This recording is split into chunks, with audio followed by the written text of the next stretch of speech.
Hello everyone, Ramnavami કેમ ઉજવવામાં આવે છે? રામનવમી હિન્દુ ધર્મના સૌથી પવિત્ર તહેવારોમાંનો એક તહેવાર છે, જે ભગવાન શ્રીરામના જન્મદિન તરીકે ઉજવવામાં આવે છે.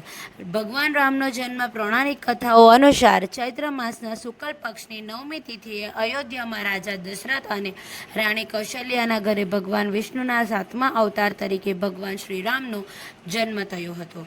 અધર્મ અને ધર્મનો વિજય ભગવાન રામ મર્યાદા પુરુષોત્તમ ગણાય છે. તેમનો જન્મ પૃથ્વી પરથી અસત્ય અન્યાયનો નાશ કરવા અને ધર્મની સ્થાપના કરવા માટે થયો હતો. ચૈત્ર નવરાત્રિમાં 9મા દિવસે દેવી દુર્ગાના 9મા સ્વરૂપની પૂજા સાથે જોડાયેલો છે. આ દિવસ કઈ રીતે ઉજવવામાં આવે છે? આ દિવસ ભક્તો વ્રત રાખે છે, રામાયણ અથવા રામચરિતમાનો પાઠ કરે છે અને બપોરે 12 વાગ્યે ભગવાન રામનો જન્મ થાય છે. એ પછી આરતી પૂજા કરે છે અને ઘરે મંદિરોમાં ભજન કીર્તન રાખવામાં આવે છે. લોકો મોટા મોટા ભંડારા રાખે છે અને આ રીતે રામનવમીનો ઉત્સવ મનાવવામાં આવે છે. બોલો જય શ્રી રામ.